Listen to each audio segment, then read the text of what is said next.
제가 순서를 맡았습니다.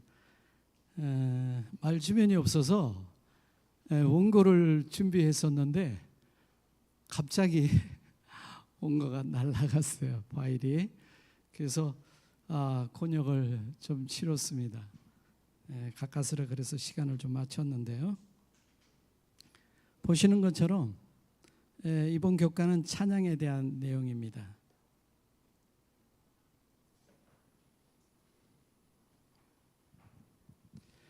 찬양의 일반적인 뜻은 누군가를 기리고 더 높이는 것을 의미합니다. 그럼 그리스도인에게 찬양이란 하나님을 잊지 않도록 기억하고 그분을 경외하고 그분의 이름을 널리 알리는 것을 의미합니다.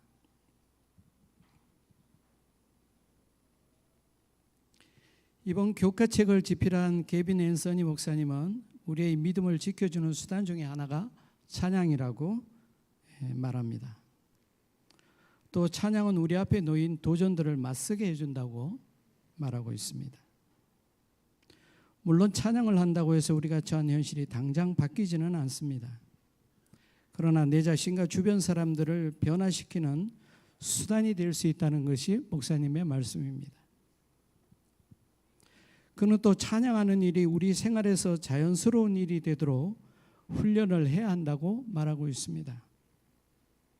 그는 또 찬양은 행동하는 믿음이라고 설명하고 있습니다. 그는 또 하나님을 찬양하는 것이 우리의 본분이라고 말하고 있습니다.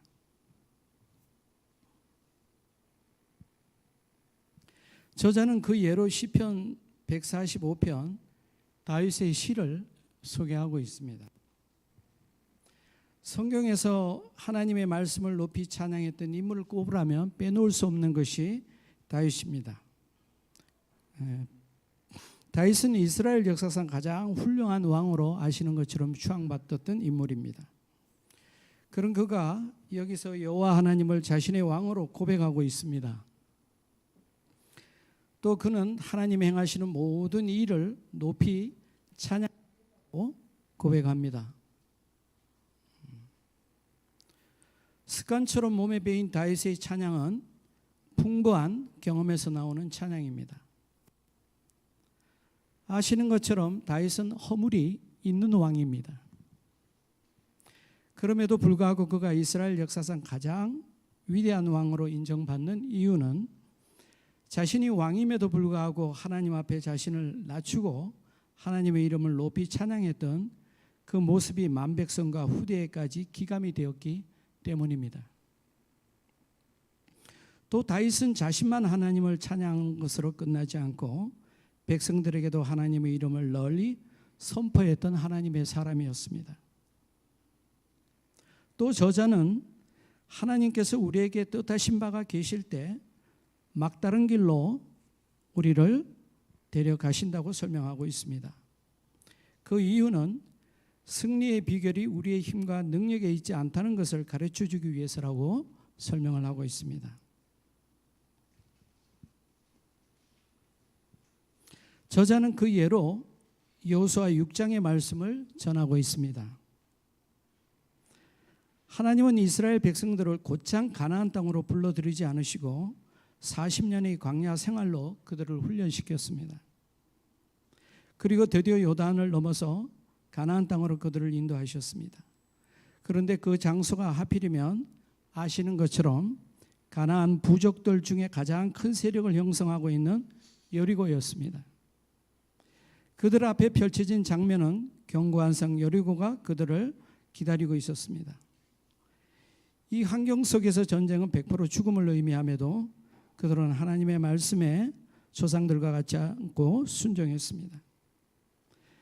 그리고 그 결과 그들은 하나님의 놀라운 기적을 체험할 수 있었습니다. 7번째 제사장들이 나팔을 불 때 여호수아가 백성에게 이르되, 여호수아 16장 6절 말씀입니다. 한 소리로 낭독해 보겠습니다. 시작. 여호와께서 너희에게 이 성을 주셨느니라. 감사합니다. 하나님의 목적은 이스라엘 백성들의 교만을 낮추시고 당신을 믿고 의지하는 것이 승리의 비결임을 가르쳐주기 위해서 이와 같은 계획을 갖고 계셨던 것입니다. 이번엔 기쁨에 대한 얘기를 나눠볼까 합니다. 빌립보서 4장 4절입니다. 오늘의 기억절입니다. 이것도 한번 그럼 한 목소리로 낭독해 보겠습니다. 시작. 주 안에서 항상 기뻐하라. 내가 다시 말하노니 기뻐하라. 감사합니다. 여기서 항상이라는 단어는 어떤 경우든 한결같이라는 뜻을 가지고 있습니다. 다시 말해서 고난 중에도 기뻐하라는 권면입니다. 그러나 가혹한 현실 앞에서 기뻐할 수 있는 사람이 몇 명이나 되겠습니까? 우리가 좋은 환경 속에서 하나님을 찬양하고 기뻐하는 것은 그리 어려운 일이 아닙니다. 그러나 극한 환경 속에서 주님을 찬양하고 기뻐하는 것은 정말 어려운 일입니다. 우리가 편안할 때는 하나님을 잘 잊어버리죠. 그죠? 반면에 고난 중에는 하나님을 잊는 법이 없습니다. 그러나 문제는 고난이 길어지거나 가혹할 때입니다. 우리는 고난을 감당하기 어려울 때 하나님 왜 나에게 이런 시련을 주십니까? 라는 원망으로 믿음의 끈을 내려놓기도 합니다. 또 우리는 납득할 수 없는 현실 앞에서는 하나님 나에게 뭘 원하십니까? 라는 독백으로 망연자실하게도 됩니다. 그러나 고난의 시기야말로 우리가 하나님을 찬양할 때라고 저자는 말합니다.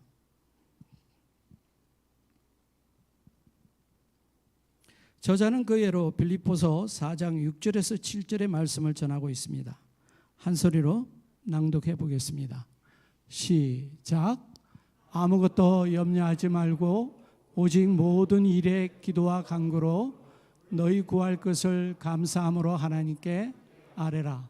그리하면 모든 지각에 뛰어난 하나님의 평강이 그리스도 예수 안에서 너희 마음과 생각을 지키시리라.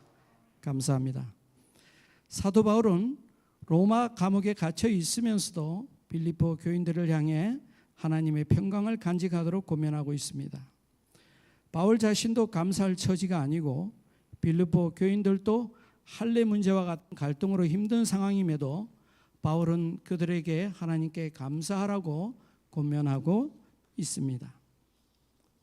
또 바울은 너희가 고난 가운데 있지만 그리스도 예수 안에 있는 하나님의 평강이 너희를 지켜줄 것이라고 힘과 용기를 주고 있습니다. 아시는 것처럼 바울은 하나님의 사역을 통해 수많은 불시험을 겪으면서도 예수 그리스도를 온전히 신뢰했던 인물입니다. 사도행전과 바울 서신 속에서 나타나는 바울의 기질은 하나님의 사역 앞에서 언제나 늘 직진이었습니다. 옥중에서도 하나님을 찬양하는 그는 예수 그리스도께서 믿고 사용하셨던 큰 그릇이었습니다. 바울을 향한 에베소 성도들의 눈물에서 보듯이 그는 존경받을 만한 인물이었습니다.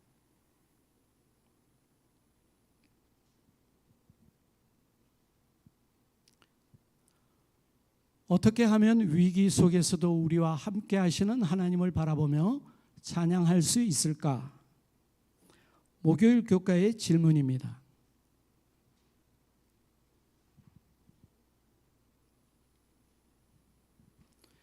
시련은 인내와 연단을 통해서 우리를 산 소망으로 이끌어주는 것이 하나님의 섭리임을 우리 모두는 잘 알고 있습니다. 그럼에도 우리는 시련 앞에서 언제나 힘들어합니다. 그러면 어떻게 해야 고난 속에서도 힘들어하지 않고 하나님을 찬양할 수 있을지 함께 생각해 보겠습니다. 시련은 그 뜻을 아는 순간부터 더 이상 시련이 아니라는 말이 있습니다. 시련은 부정하는 것이 아니라 수용하는 것에서 그 답을 찾을 수 있다는 것을 의미합니다. 우리가 시련을 반드시 극복해야 하는 이유는 하나님께서 우리에게 약속하신 영적인 소망을 우리가 얻기 위해서입니다. 우리에게 산 소망이 없다면 시련은 우리가 극복해야 할 대상이 아니고 기피 대상이 되는 것입니다. 사람이 시련을 겪으면서 성장한다는 것은 우리의 모난 기질이 시련을 통해서 선한 품성으로 변화되는 것을 의미합니다. 사람이 시련 앞에서 소망이 없다면 좌절과 불행을 맛보아야 합니다. 그러나 우리는 하나님의 택하신 백성들입니다. 우리가 시련을 마주하게 될 때에는 그 시련 속에 하나님의 뜻과 계획이 분명히 있음을 확신해야 합니다. 그래야 우리의 시련은 극복해야 할 대상이 되는 것입니다. 좋아하는 일을 하는 사람과 싫어하는 일을 하는 사람에게 똑같이 시련이 닥칠 때 그것을 대하는 마음가짐은 다를 수밖에 없습니다. 자기가 좋아하는 일을 하다가 겪게 되는 시련은 반드시 극복해야 하는 도전으로 여기게 됩니다. 그러나 자기가 싫어하는 일을 하다가 겪게 되는 시련은 회피하고 싶은 대상이 됩니다. 하나님을 신뢰하는 믿음도 시련을 극복의 대상으로 여기게 합니다.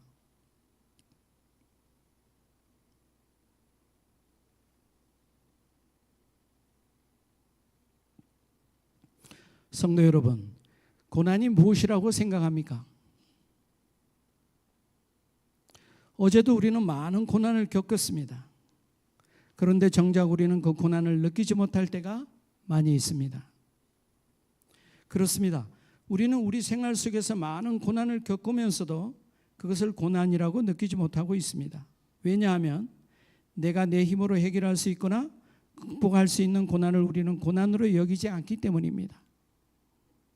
내 힘으로 어떤 문제를 해결하기 어려울 때 비로소 우리는 그것을 고난으로 여깁니다. 그럼 우리는 내 힘으로 안 되는 것은 하나님께 내려놓고 그분께서 해결해 주시기를 바라면 되는 것입니다.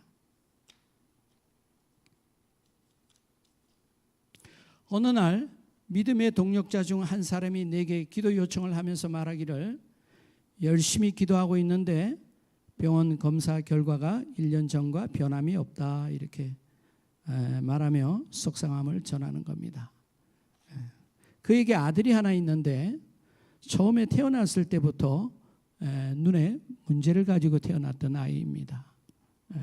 그런데 그 아이는 세상을 바라보는 것이 자기의 눈 보는 그 자체인 걸 알고 살아왔을 겁니다. 그래서 그 아이가 엄마의 입장에서 바라볼 때 잘 넘어지는 부분이에요. 그때마다 이제 혼을 냈는데 이제 학교에 들어가면서도 칠판을 이제 이 아이가 보면서 엄마 나 스님 보이지가 않아. 그래서 이제 서울대학병원으로 와서 보니 눈 자체에 문제가 있었던 겁니다. 그래서 이제 거기에 대한 내용입니다. 그때 제가 했던 위로의 말씀입니다. 주께서 어둠에 감추인 것들을 드러내고 마음의 뜻을 나타내실 때까지 아무것도 판단하지 말라. 그날에 각 사람에게 하나님으로부터 칭찬이 있을 것이다. 고린도전서 4장 5절에 있는 주의 말씀으로 오늘 우리 모두도 위로를 얻고 기다려야만 합니다. 우리는 감당하기 힘든 고난을 겪게 될 때 오직 영적인 안목으로 고난을 바라보고 기도해야만 합니다. 고난이라는 것도 결국 우리 삶의 발자취입니다. 그런 고난이 우리에게 유익을 주는 것은 우리를 겸손하게 하고 또 기도하게 하고 우리를 이전보다 강하게 하기 때문입니다.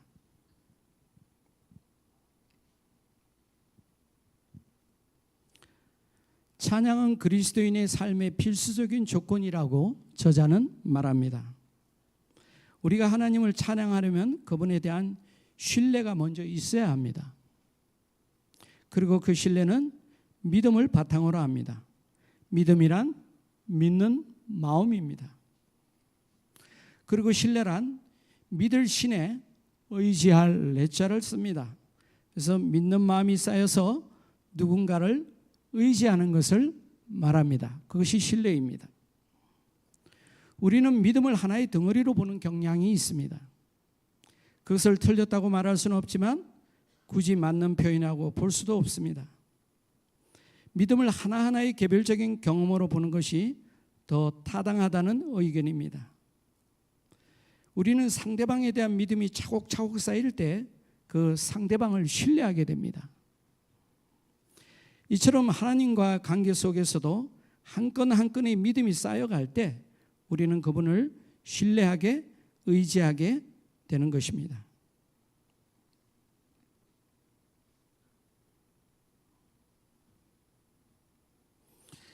지난주 교과에서 히브리서 저자는 11장 1절에서 믿음은 바라는 것들의 실상이요 보이지 않는 것들의 증거니라고 말씀했습니다.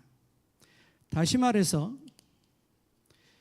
믿음은 바라는 것들을 눈으로 보게 되는 것이고 눈으로 볼 수 없는 것들을 마음으로 영으로 보는 것이 그 증거라고 말씀하고 있습니다.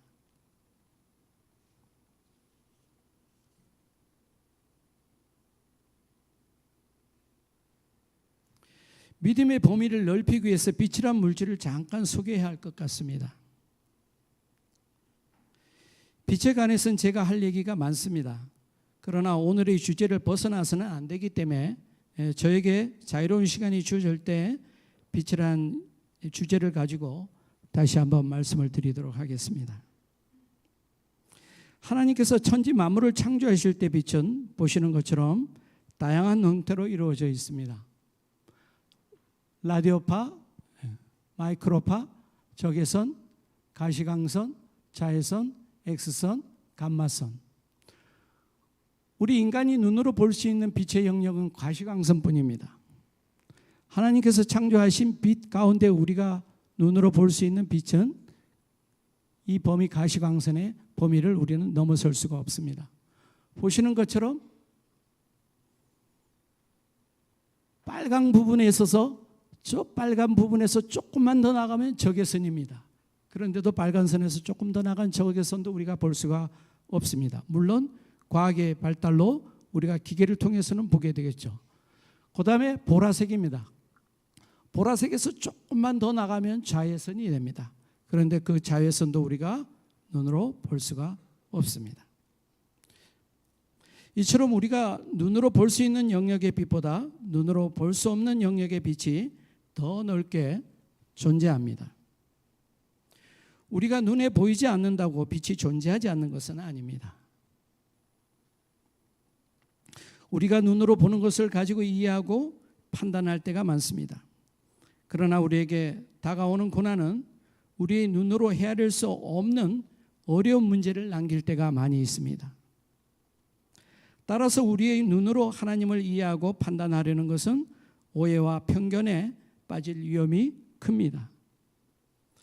우리의 눈은 영적 존재를 볼 수 없지만 영적 세계는 매일 매 순간 우리 곁에서 우리와 함께합니다. 이런 영적 투쟁 속에서 우리가 하나님의 편에 서서 선한 싸움을 싸우기 위해선 끊임없는 주의 찬양을 필요로 합니다.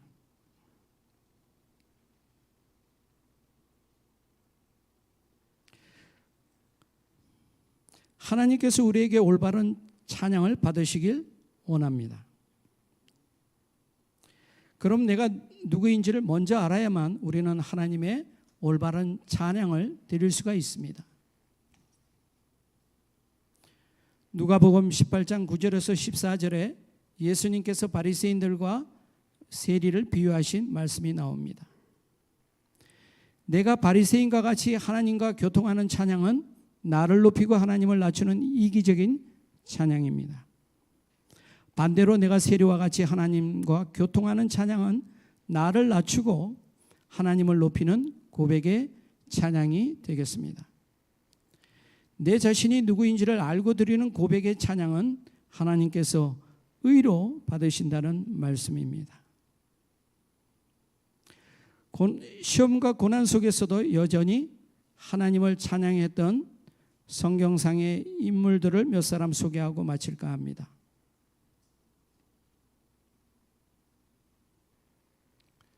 여기 첫 번째 나오는 그림은 아브라함입니다. 어떤 장면들입니까? 아브라함은. 네, 맞습니다. 아브라함이 이삭을 하나님께 제물로 드리기 위해서 모리아산으로 가는 중입니다. 두 번째는 어떤 장면입니까? 야곱의 장면입니다. 조금 생소하신가요? 야곱이 바로 왕을 축복하는 장면입니다. 세 번째는 아시겠죠? 다윗입니다. 어떤 장면입니까? 네, 선지자 나단입니다. 선지자 나단이 다윗을 어떻게 하고 있습니까? 책망하는 장면입니다. 첫 번째, 아브라함은 하나님의 택함을 받고 믿음의 조상이 된 인물입니다. 그의 인생 여정은 그렇다고 순탄한 삶은 아니었습니다. 하나님께서 인도하시는 낯선 땅 가나안으로 가야 했고, 또 하갈을 통해 낳은 자식 이스마엘을 쫓아내야 했고, 자기 아내 사라를 다른 남자에게 줘야 했고, 또 사라를 통해 낳은 자식 이삭을 하나님께서 바치라는 명을 받들어야 했던 인물입니다. 고단한 삶을 보여주는 장면입니다. 두 번째는 야곱입니다. 창세기 47장 7절에서 9절에 야곱이 바로 앞에 서서 그를 축복할 때 바로 왕이 이렇게 얘기를 합니다. 내 나이가 얼마냐라고 물어봅니다. 그때 야곱이 대답하기를 내 나그네 길의 세월이 130년이고 험악한 세월을 보냈다고 답변합니다. 그의 인생 여전도 순탄하지는 못했죠. 장자 명분을 얻으려고 형을 속였다가 어떻게 됐습니까? 죽을까 봐 집을 떠나야 했고, 외갓집에서 삼촌 라반과 보낸 세월들, 또 아들 요셉을 잃어버리는 고난을 경험했던 인물입니다. 우리가 세 번째 소개하는 다윗도 파란만장한 삶을 살았던 인물입니다. 사울 왕의 견제로 도망을 다녀야 했고, 또 바세바 사건의 죄로 가문의 불행이 끊이질 않았고, 아들 압살롬의 반역으로 쫓기는 시세까지 가는 고난을 경험했던 왕입니다.